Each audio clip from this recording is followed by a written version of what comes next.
know what they say, if it's not one thing, it's your mother.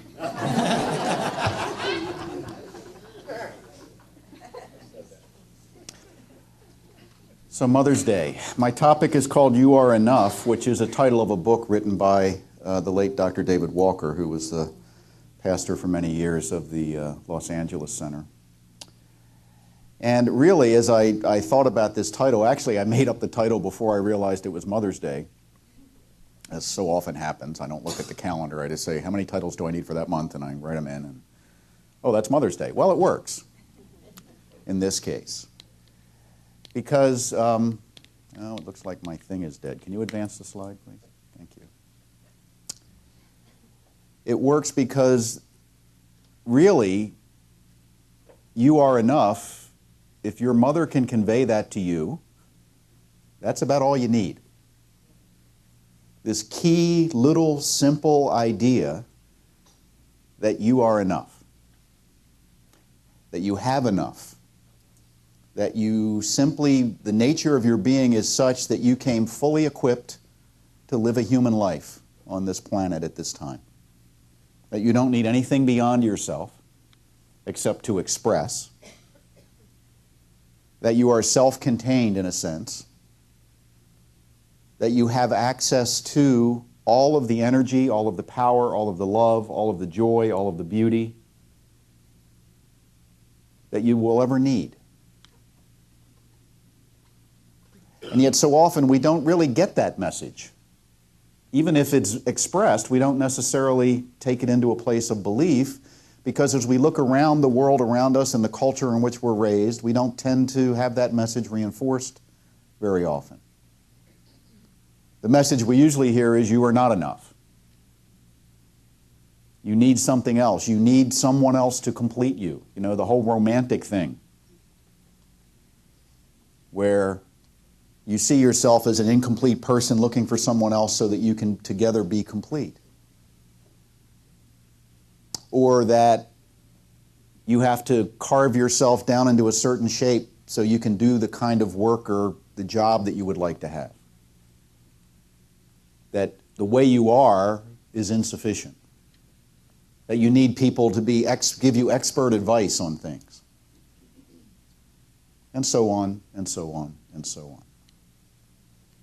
So the idea of motherhood in a metaphysical sense, the feminine, which is represented in this piece of art,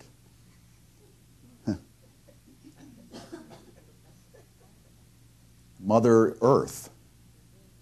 You know, the divine feminine is the ultimate receptive energy of the universe. The masculine is the initiating energy. If you have both of them, you can have creativity, you can have creation. It takes both initiation and receptivity. The receptive power is more powerful from the standpoint of it has a greater range of action. The initiating power is pretty simple. But that receptive power is immensely complex. You know, you might say that in our terms of our universe, the masculine aspect of the creation of the universe was an idea, hey, let's create a universe. Everything else was the feminine part.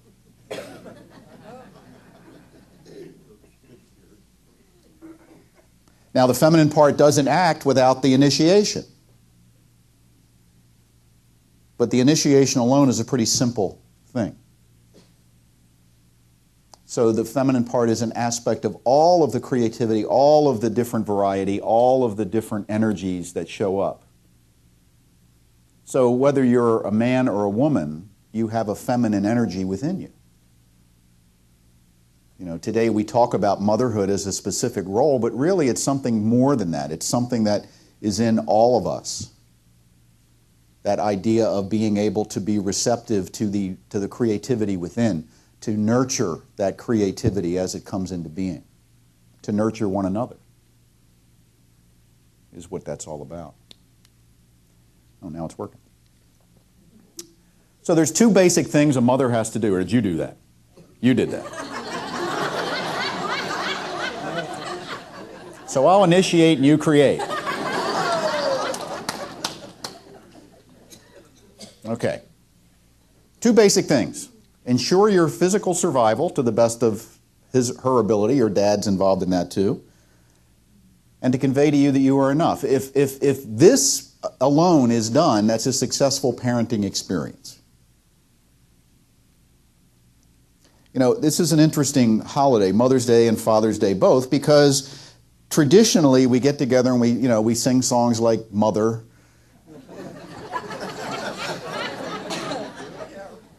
For some reason, and we sort of honor that traditional ideal of motherhood, and yet everybody doesn't have that experience. I don't know if you're aware of that. Everybody's mother wasn't, June Cleaver, to go way back in time. I was talking to somebody the other day that said, God, I hate Mother's Day. I said, why? Because I have to sit there and listen to how wonderful mothers are, and frankly, my mother just wasn't that wonderful. I said, well, maybe you could listen to it differently. Maybe you could think about what you're hearing as the ideal for motherhood, for the expression of femininity, and then you can create that in yourself. One option. When I was in Fort Lauderdale, we used to have 2 services. So the first service on holidays had no mention of the holiday. Any holiday. And the second service we would, do it up. And what we found, particularly in that community where we had a high percentage of members of the LBGT community, a lot of them had bad relationships with their parents, as you might imagine.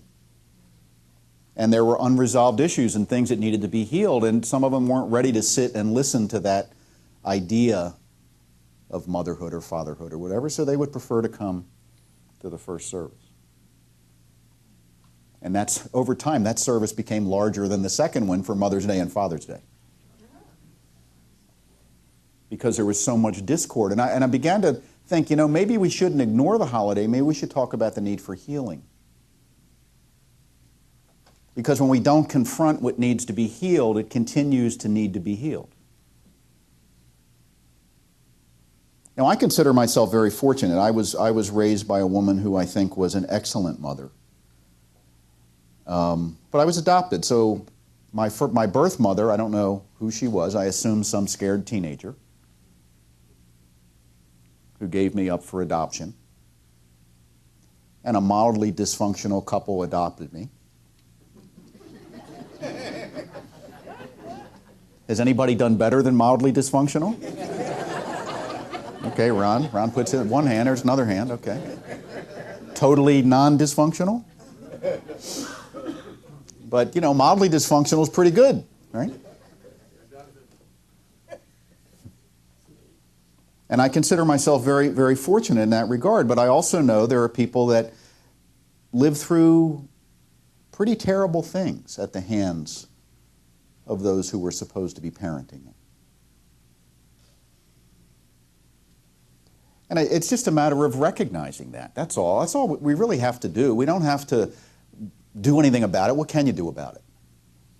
But to pretend it doesn't happen so we can have a nice holiday also, I think, is an act of violence.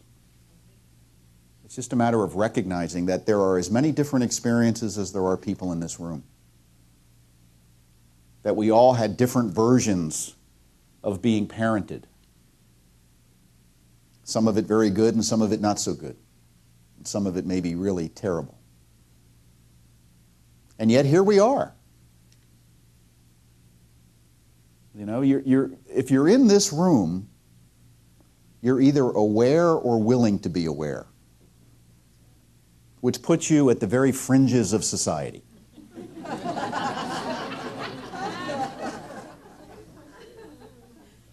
If you think about it, right? To be able to really, to be able to say, I want to be part of a teaching that is willing to look at things as honestly and openly as possible. And not just cover things up for the sake of feeling good or the sake of tradition or whatever, all the reasons we cover things up. But to look at things. I think people want the truth. I just think it's difficult sometimes to hear it. You know, you look out in the world of public discourse, and, you know, the difficulty that people in public have with speaking the truth is astounding until you realize that it's the same in private. You know, we want to look good. We don't want to upset other people too much or at all. So how many times have you reined in a difficult truth about yourself or about a relationship because you were afraid that it might not go the way you wanted it to go? In the next part of the conversation. Now, that very tendency to rein it in or to tell a fib, to sugarcoat it, as we say, we have lots of names for it. It's avoiding the truth. Is because you don't think you're enough. See, if I think I'm enough, I'm okay with the truth, even though the truth may be uncomfortable. If I think I'm enough, I recognize within me I have enough reserves of whatever it is I need to move through a process of reclamation, of healing, of making amends, or whatever is involved. I don't have to be afraid of the responses of others because I'm willing to take accountability for my own experience.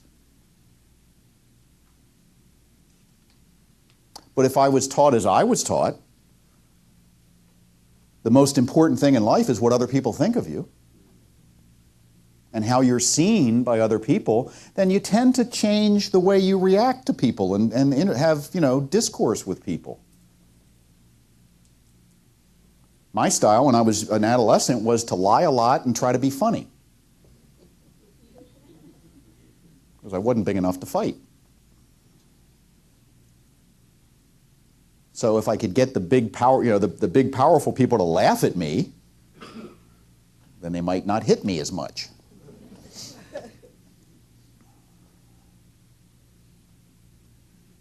And I lied as often as I told the truth or more. Not to be malicious, just to survive in my own mind. I lied to my parents, I lied to my teachers, I lied to my friends. To elevate myself in their eyes or to stay out of trouble. You know, I distinctly remember one time being in formation on the playground at St. Ursula's School after recess, which was on the church parking lot. And somebody had taken one of the kids and put him in the box where the salt is for the snow removal. And then a bunch of kids sat on the top of the box. So it was kind of like being in a coffin for, 10 minutes. And the child was crying, and the nuns were getting to the bottom of it by having us line up and get one of us to, or one or more of us, to admit who had done it, because they didn't know who did it. And I'm sitting, and they're saying, it's always better to tell the truth. And I'm sitting there saying, oh, BS, sister. I tell you the truth, and my ass is with the janitor for the rest of the day if I'm lucky. I knew that because I tried telling the truth. It didn't work the way I wanted it to, So I just held my tongue. It's kind of like that scene in the Christmas Story where, who made Flick stick his tongue on the frozen pole. Remember that? And all the kids said, Flick? Who's Flick? Yeah. And so it goes, right? You kind of look as you grow up and you say, what are the odds? What's the best way to survive? And we often end up, as adults, we go into business and do it professionally. We lie to one another. And somebody says, what would your mother say? Well, I'd rather not think about that.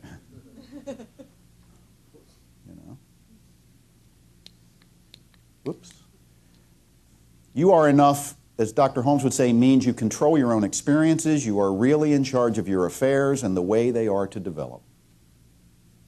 That's all it means. You are enough. Doesn't say you're an excess of anything. You're enough. What if you confronted the problems and challenges in your life by saying, I'm enough? Because when you think about it, when you do have a problem or a challenge and you feel less than that problem or challenge, what you're thinking is or feeling is, I'm not enough, right? And when I feel like I'm not enough, I start looking around for alternative ways of getting out of the problem. Maybe it's to lie. Maybe it's to make something up. Maybe it's to go into denial and pretend it doesn't exist. Now, I will share this with you. When you are absolutely truthful, other people will be upset with you.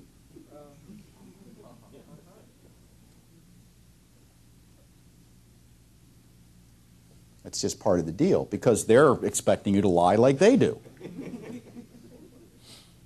And you're breaking the code.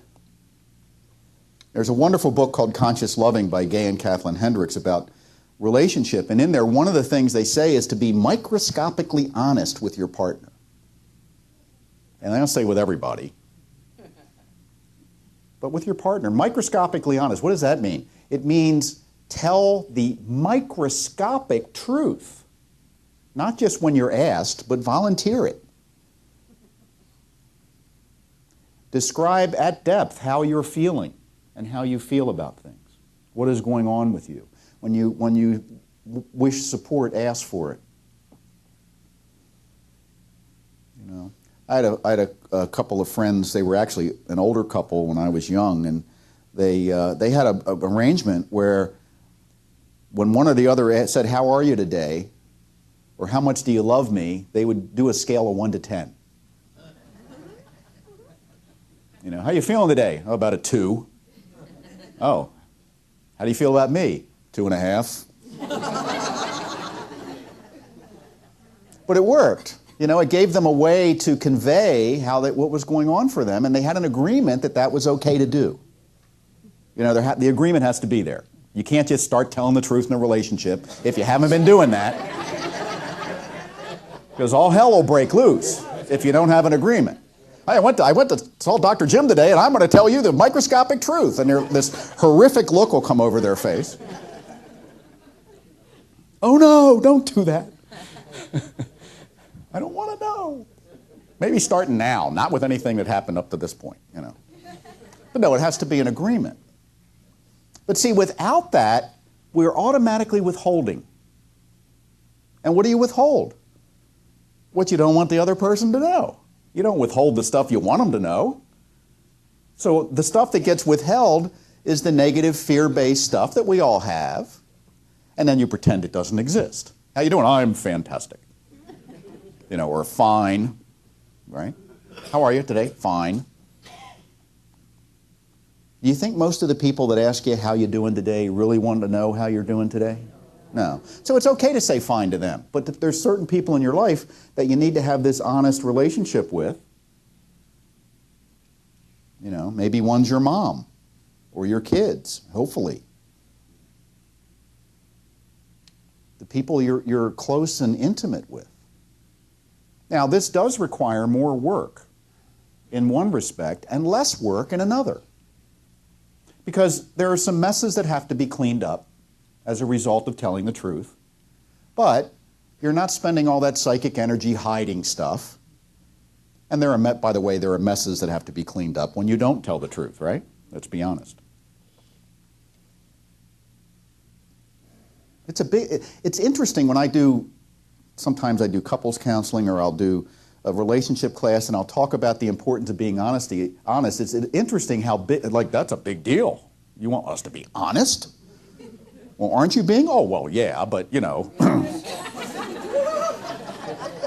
not totally, you know. I mean, totally, come on, you know." So what's going on there? Well, my inner fear is that if I really expose myself to someone and who I really am, nobody want to be with me. God, if they knew the truth, they'd run for the hills. Which may be true.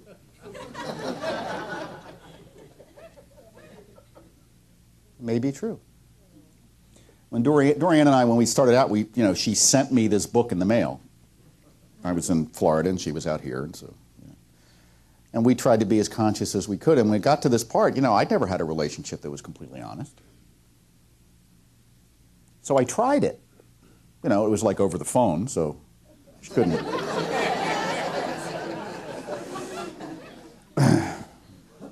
And I said some things that, you know, I was literally sweating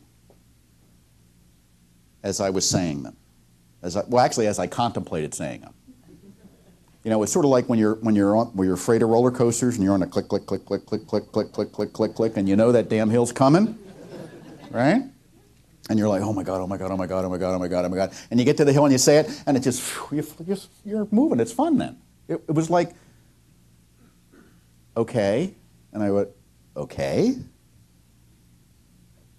Really? Yeah. So there was like I was thinking something awful would happen to me, and there'd be a lightning bolt come through the phone and into my brain or something, you know. And none of that happened. It was like, okay.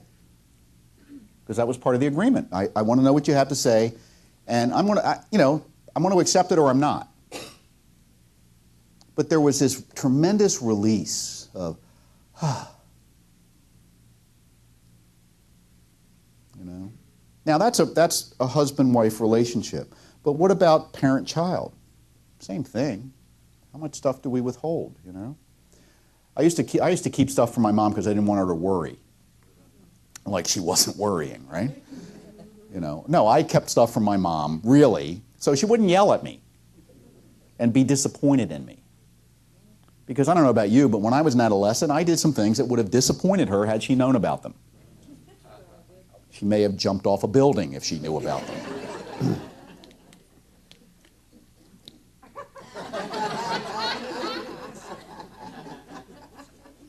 Let's do another one. Okay. So it says, who are these kids and why are they calling me mom? So from the mom standpoint, I can get that too.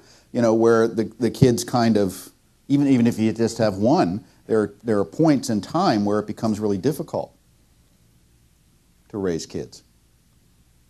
You know, because my sense is, having been involved peripherally as a dad, and I don't kid myself, I was peripherally involved.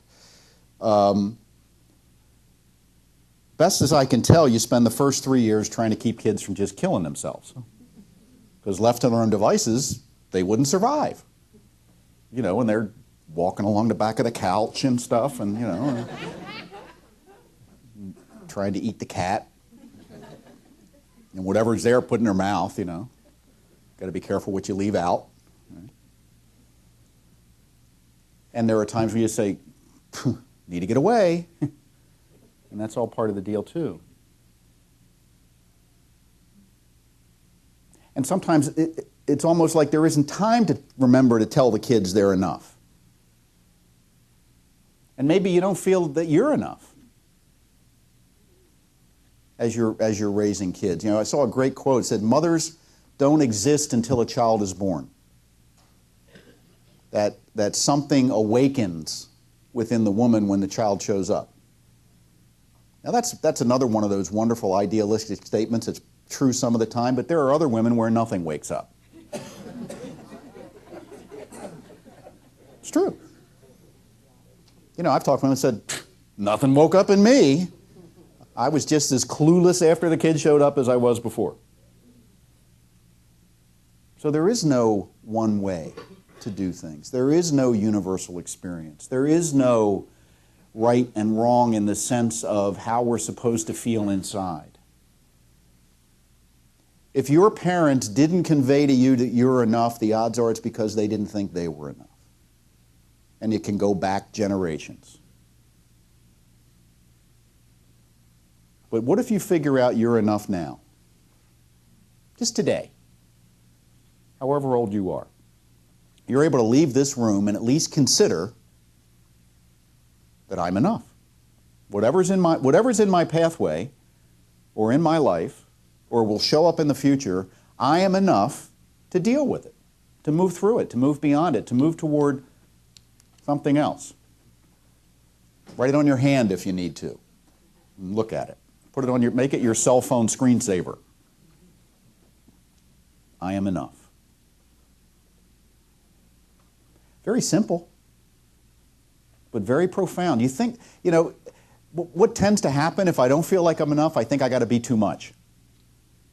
I think I got to be perfect. I think I've got to have superhuman qualities. I think I've got to, if I want to be in business, I got to be like Steve Jobs. If I want to be, have helped other people, I got to be like Mother Teresa. If I want to do something to affect the society, I got to be like Martin Luther King, or why bother? Well, they were more than enough for whatever they were doing. And the people that are more than enough, a few of them show up every generation, and that's all we need. That's enough of those people.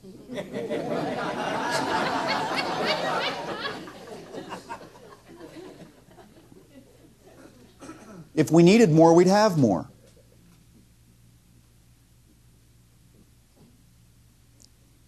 They're the ones out on the edge. They're the way showers. If everybody's a way shower, there's nobody to show the way to. But you are enough for whatever is showing up in your life. And you can step into your life in as big a way as you choose. Just with having that basic inner confidence that whatever I need is either within me or will show up. Even if it doesn't seem like it's showing up just yet. And if there's healing work to do on your own sense of who you are, based on relationships with your parents or your peer group or your teachers or your boss or whoever you have seen as authorities in your life, then you heal that within yourself by forgiving them for whatever you need to release that they did or didn't do. I said in the meditation, love is holding harmless and wishing well. That's all. What if the people in your life, from your parents on forward, everybody that's had an influence on you, you could hold them harmless and wish them well? Hold them harmless means I take accountability for where I am and what I'm doing with whatever it is I took from them. And wishing them well is I'm not spending time angry or upset or frustrated or whatever at them. I'm just ready to go forward. I'm ready to release what needs to be released, embrace what is ready to be embraced, and live my life.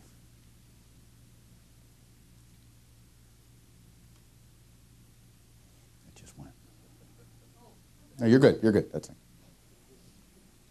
So this Mother's Day, if you are a mother and you have children in your care of any age, Jerry has several generations. Great-great-grandchildren or great? Great-grandchildren. Okay. They're all great. Yeah. That's a way. Now see? They're all enough, right? But imagine if you can help teach a child that they're enough. Or influence an adult to believe that they're enough. Simply by treating them as if they're enough. What if you're just able to do that? Be a support system, but not an enabler. Let them fall down now and then so they learn they can get up. But be there to encourage and support. And maybe you can say, well, that didn't happen for me. Well, so it begins with you. What a powerful statement. I have a very good friend who was abused as a child, and he was not going to have kids of his own and finally decided to, and he said, you know what? It begins with me. Healthy parenting in our family begins with me. What a powerful statement. And that's what today can be about. Whether you're parenting yourself or parenting others, it begins with you, and you are enough. Thank you.